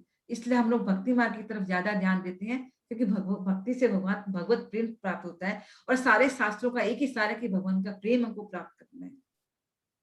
और सारे साधन जो सब में सबसे जितने भी साधन है भक्ति के, उनमें सर्वश्रेष्ठ है भगवान का नाम।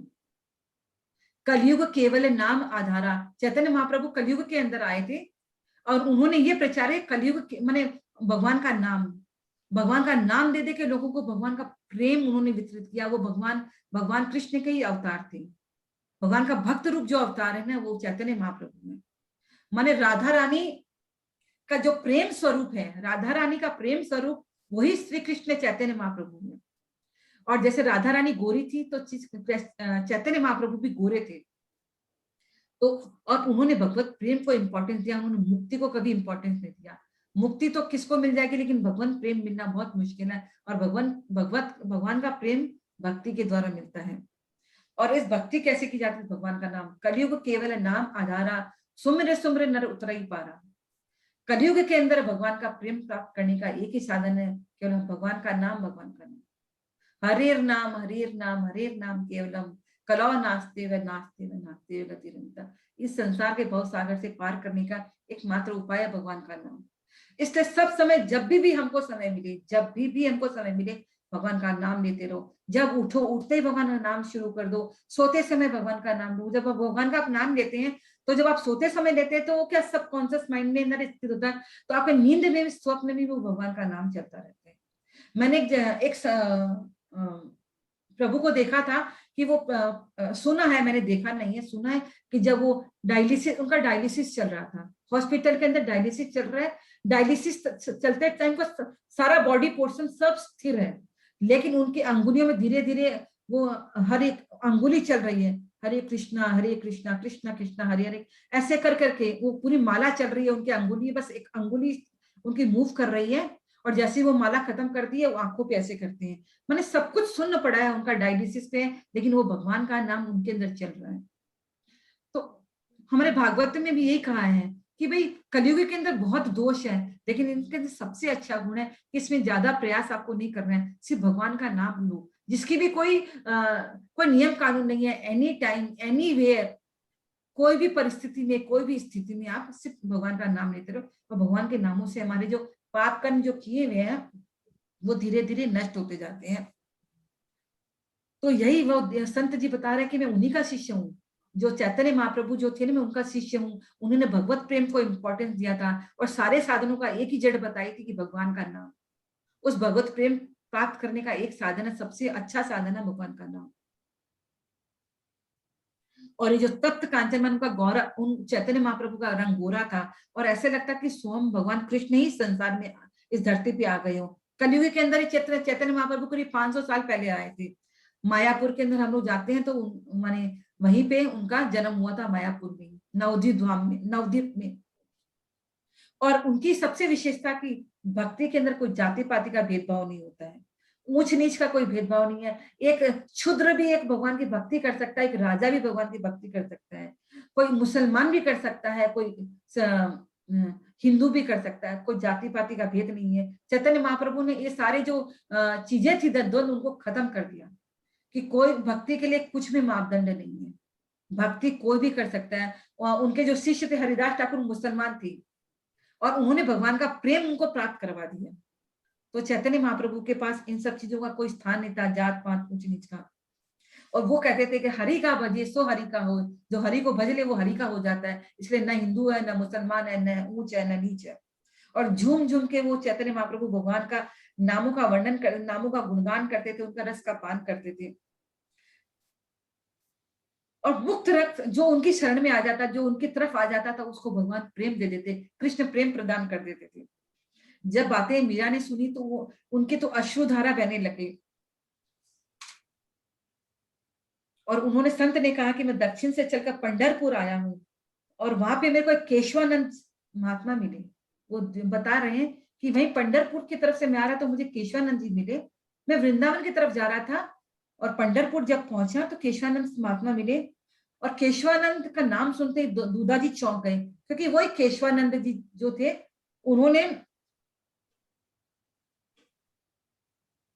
उन्होंने मीरा जब पैदा नहीं हुई थी तो वो आए थे मीरता के अंदर और वो आशीर्वाद दिया था। मीरा होने का आशीर्वाद उन्हीं केशवानंद से मिला था। तो कहां से कहां लिंक होता है। आज ये जो चैतन्य दास जो आ रहे हैं उनको केशवानंद जी मिल जाते हैं।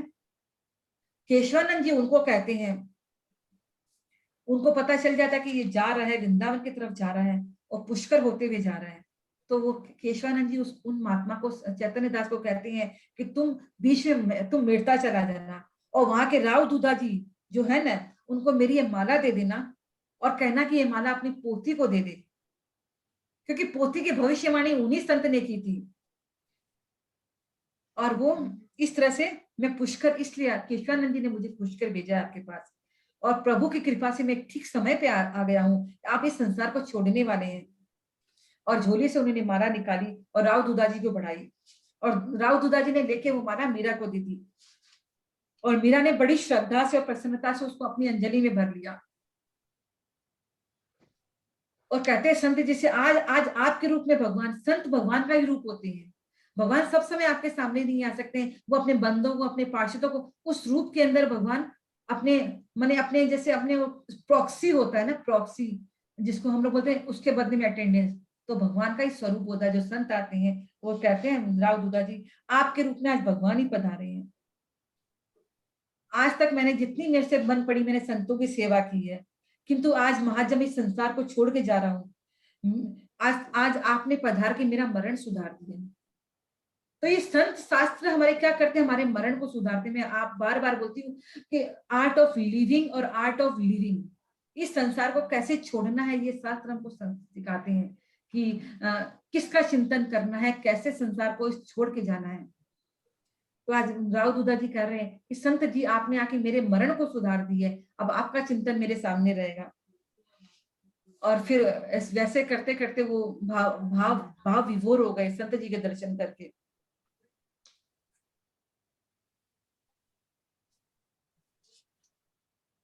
और राव दूधा जी कहते हैं कि अब मैं जाना चाहता हूँ, ये जर्जर मेरी देह जर्जर हो गई है, अब इसमें ज्यादा दिन ठहरने की शक्ति नहीं रही है। ये फुलवारी सा मेरा परिवार पूरा, मेरे पुत्र कितने अच्छे कर्तव्य परायण पुत्र है। आज माता पिता का क्या यही तो इच्छा रहती है कि उनके बच्चे बहुत संस्कारी बने, उनके आज्ञाकारी बने। तो राव दूधा जी अपने जीवन से बहुत खुश है। उनको लगता है कि कितने मेरा पोता कितना अच्छा है, मेरी पोती कितनी अच्छी है, मेरे पुत्र कितने कर्तव्य परायण पुत्र है। और इस तरह से वो मीरा माने भाव विभोर हो जाते हैं ऐसे पूरे परिवार को देख के। ये उनका बड़ा सौभाग्य की बात होती है कि जब इतने भरे पूरे परिवार को छोड़ के जब जाता है और बड़े खुश होके जाता है, ये बड़ी सौभाग्य की बात होती है। और फिर धीरे से उन्होंने मीरा को पुकारा और कहती है अब जा रहा हूं मीरा, जाते जाते एक भजन सुना दे। उन्होंने आज्ञा पाके भजन सुनाना शुरू किया।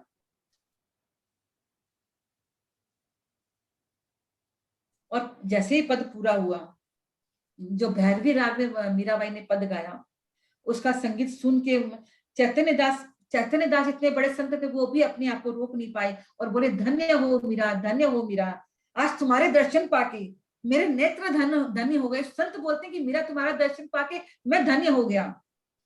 तुम्हारा अलौकिक प्रेम, संतों पे तुम्हारी श्रद्धा, भक्ति की लगन और इस चराचर को मोहित करने वाले तुम्हारा मधुर कंठ, तुमने इतना सुंदर गाया है। और प्रेम रस से तुम्हारे छलकते हुए जो नैन है, ऐसा लगता है कि कोई ब्रज की गोपिका इस संसार में अवतरित हुई है। वे लोग भाग्यशाली होंगे जो तुम्हारी इस भक्ति रस की वर्षा में आनंद लूटेंगे। संत ने इतना आशीर्वाद दिया कि वो बड़े भाग्यशाली होंगे जो तुम्हारी इस भक्ति रस की जो तुम भक्ति रस बरसा रही हो, इसका जब आनंद लूटेंगे तो उनका भी भाग्योदय हो जाएगा। राजन और रावदूता से कहते हैं, राजन धन्य हो तुम्हारा वंश जिसमें ऐसा नारी रत्न प्रकट हुआ है। जब आदमी अपनी प्रशंसा सुनता है तो उसको माने अच्छा नहीं लगता। मीरा ने अपनी जब सुना तो उसको सहन नहीं हो रहा था और अपनी नजरें नीचे कर ली और कहती है, संत जी अपने से कुछ नहीं होता है। उसी समय फिर दूधा पूरे संत जो आए तो उनका पूरा आवभगत हुआ, उनको सारा भोजन वगैरह कराया गया। बार बार में मीराबाई जब अपने कक्ष में भी आ गए तो मीरा के मन में वो कृष्ण चैतन्य माने चैतन्य महाप्रभु की उनको याद आने लगी। अरे तुम न जाने तुम कौन हो, तुम्हारे प्रभु प्रेम ने मुझे अपना दासी बना दिया है। माने कृष्ण चैतन्य महाप्रभु के प्रति मीरा के मन में बहुत लगन पैदा हुई और कह दिया कि तुम्हारी बातें सुन सुन के मैं तुम्हारी दासी बन गई हूँ। न जाने किस जन्म में तुम्हारे दर्शन होंगे कि भी नहीं होंगे, मुझे तो समझ नहीं आ रहा है।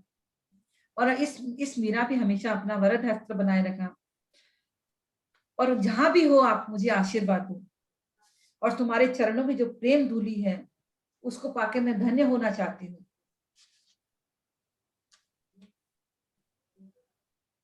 उसी समय क्या हुआ, फिर मीराबाई फिर अपनी गिरधर गोपाल की आरती वारती करके फिर मीराबाई अपने दादाजी के पास जाती है और अपनी जो ताई चाची माँ लोग को सबको समझाती है। सब बड़ी चिंतित है क्योंकि सब चारों तरफ दादाजी के अगल बगल बैठे हुए और कहती है, मीराबाई छोटी बच्ची है, वो अपने सब बड़ों को समझा रही है, ये बुढ़ापा देह का सबसे बड़ा रोग है। हम लोग इसी की तो बातें करते हैं, जब संसार में आएंगे जन्म जरा व्याधि मृत्यु, इससे हम लोग बच नहीं सकते हैं। तो इनसे बचने का एक ही साधन है भगवान की भक्ति करके उसके प्रेम को प्राप्त करो। इस आवागमन के चक्कर से हम लोग छूट जाओ। मीराबाई कहती है, सबसे बड़ा इस जीवन का, इस शरीर का सबसे बड़ा रोग है बुढ़ापा। अब बाबा साहब अब कहती है, जो प्रिय है, जो दादा उसके लिए प्रिय है उनके लिए वो कह रही है। अब बाबूसा की देह जर्जर हो चुकी है, इनका शरीर बहुत पुराना हो चुका है और ये गली हुई जो देह छूट जाने में ही फायदा है। मीराबाई अपने दादा के लिए कह रही है कि शरीर गल गया है, अब इसको छोड़ने में ही फायदा है। और हम लोग तो सब अपने अपने स्वार्थ को रोते हैं। जब कोई इंसान जाता है, भाई मेरा क्या होगा, यही तो रोते हैं। कभी ये नहीं सोचते कि उसका क्या होगा। तो हम लोग जब कोई व्यक्ति जाता है उसके लिए जो रोते हैं अपने स्वार्थ के लिए रोते हैं, क्योंकि जब वो रहते हैं ना बड़े लोग तो हमारे ऊपर रिस्पॉन्सिबिलिटी नहीं रहती है और हम लोग रिस्पॉन्सिबिलिटी लेने से बहुत घबराते हैं। तो कई लेडीज लोग ने तो कहा, कैसी लड़की कैसी बातें कर रही है ये, जो बाबूसा इतने प्रिय थे उनके लिए ऐसी बातें कर रही है।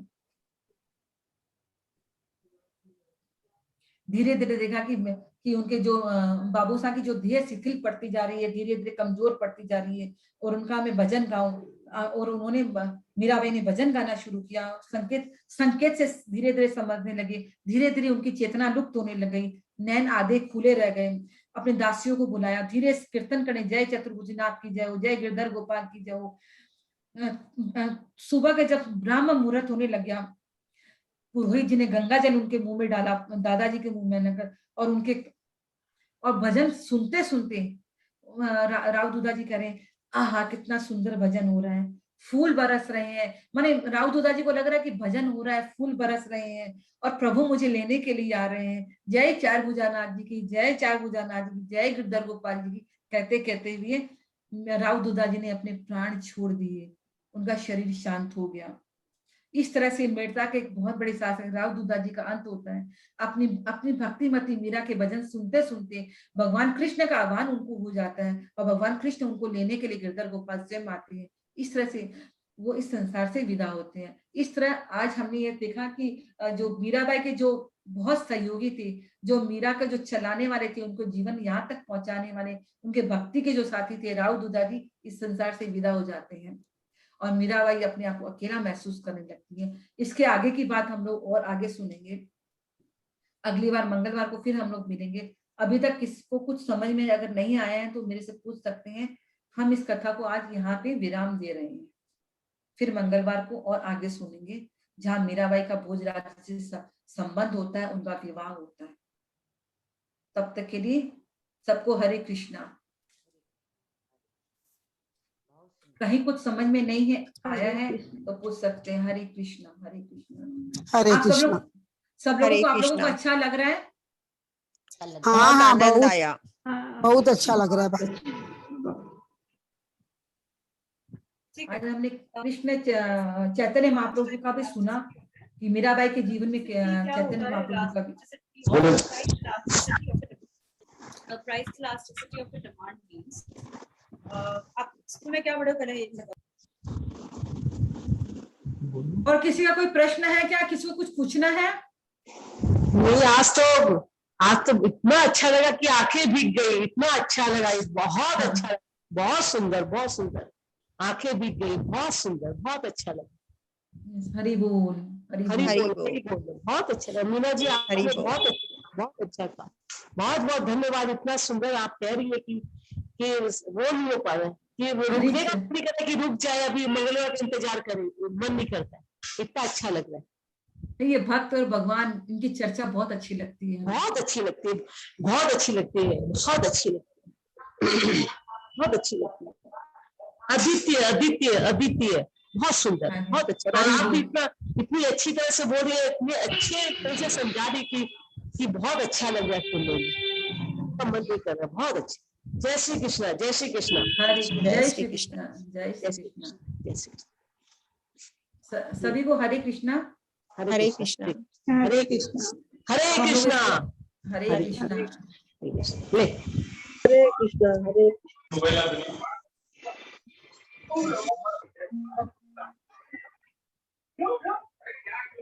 हम लोग अगले मंगलवार को सब मिलेंगे फिर।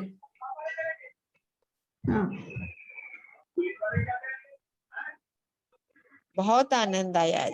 मैंने तो आज पहली बार सुना। हरि बोल, हरि बोल। हरि बोल।